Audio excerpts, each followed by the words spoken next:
Today we're going to take a look at the GoPro Karma Grip designed for the GoPro Hero 5 camera. This is their gimbal stabilizer, which is supposed to work with their Karma drone. There's been some issues with their Karma drone. I personally have no plans on buying that drone, so don't ask me any questions about that. But I'm sold on their stabilizer because it's integrated to work with the GoPro Hero 5 very, very well, and it comes in way cheaper than some of the other stabilizers on the market there. So you're going to get really good stabilization. It's built really, really well, and it's designed to work directly with the Hero 5. So let's take a look at that. You get a nice little bag. It already comes with a bag. And here it is, the stabilizer. Now to charge this guy, underneath here is the USB port, and it's like a Type-C.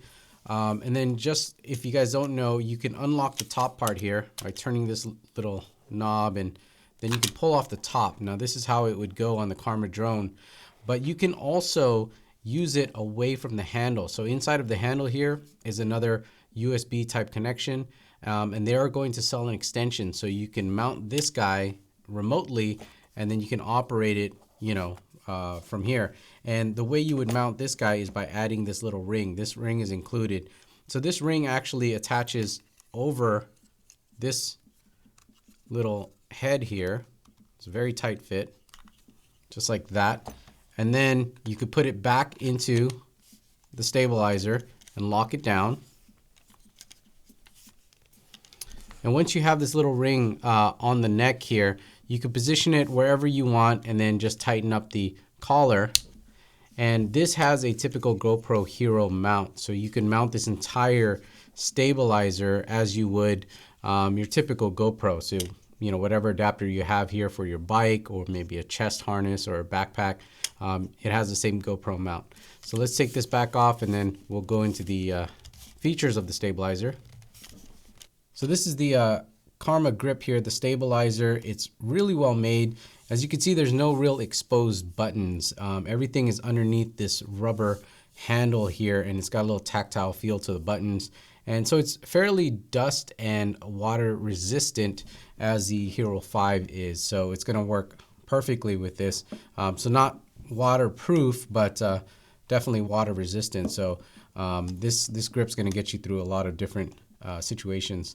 Now, there's a power button here, which also allows you to change the mode of the GoPro. So changing the mode is not changing modes on the gimbal, it's changing modes on the Hero 5. So you're gonna change from, like, say, photo to video to time lapse and burst mode or whatever. Then you have a record button up here, start and stop record. Then you have a highlight tag button here. So as you're filming, you can kind of do some tags on your video. On the bottom here is the way they control their tilt. So there's a little lock here.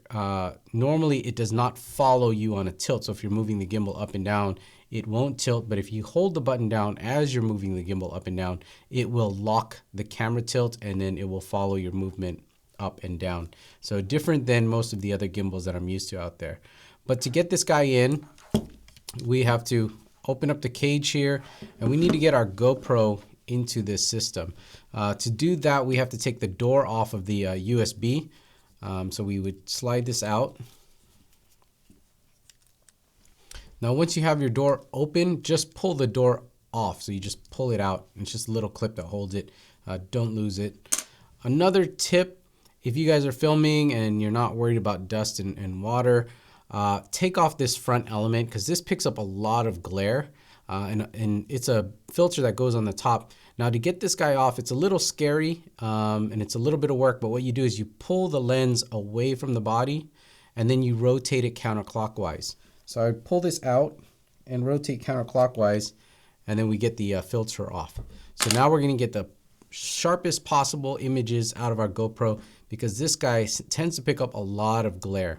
So that's how you would do it. You would get the door off, and now we could slide this into the frame. Make sure your USB is lined up properly before you jam it in.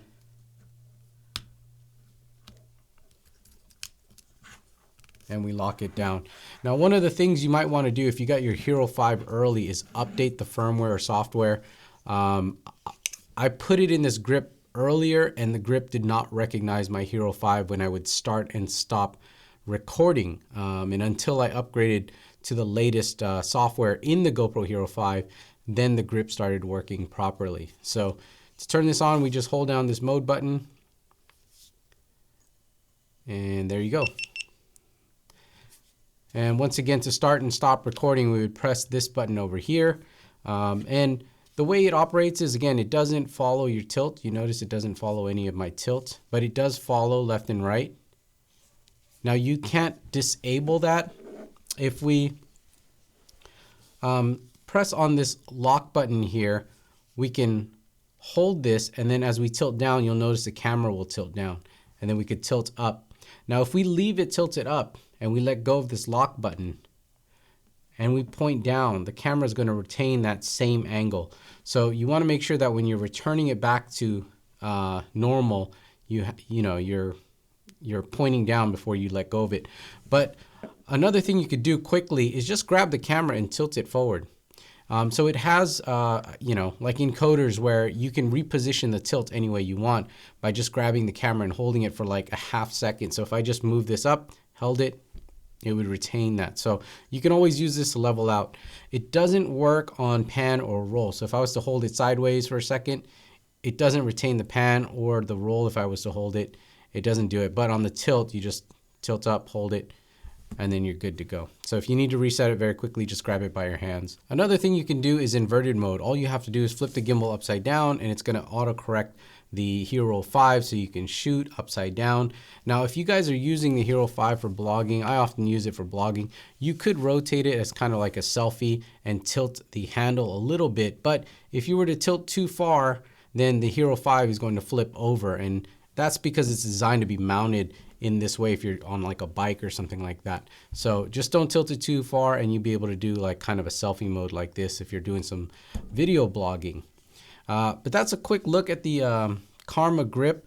You know, you have to use a little ring here and a GoPro mount. I wish they added some sort of 1/4 inch thread, which is pretty standard on almost everything these days. And we would have had more ways of mounting this, like, you know, maybe at the end of a pole or something, but we don't have that opportunity. Still, for the price and for the features and how well it integrates with the Hero 5, this is my recommendation for the best gimbal for the GoPro Hero 5. It charges your GoPro as it's mounted on here. Again, you can start and stop video without having to reach over on the gimbal. You could change your modes, you could tag. It's great. Again, no exposed buttons. Everything's underneath these pads here, so very well dust resistant, if not water resistant as well. So that's my take on the Karma grip here. It's a definite buy at the price. It's much cheaper than some of the other gimbals out there that don't integrate with the Hero 5 as well. You know, it's too bad for the Karma drone, but definitely the stabilizer is something I would recommend. If you guys have any questions or comments, leave them below this video or on the blog at cheesycam.com. As you can see, super stable system. There's absolutely no reason why you shouldn't get this if you're trying to stabilize your GoPro Hero 5.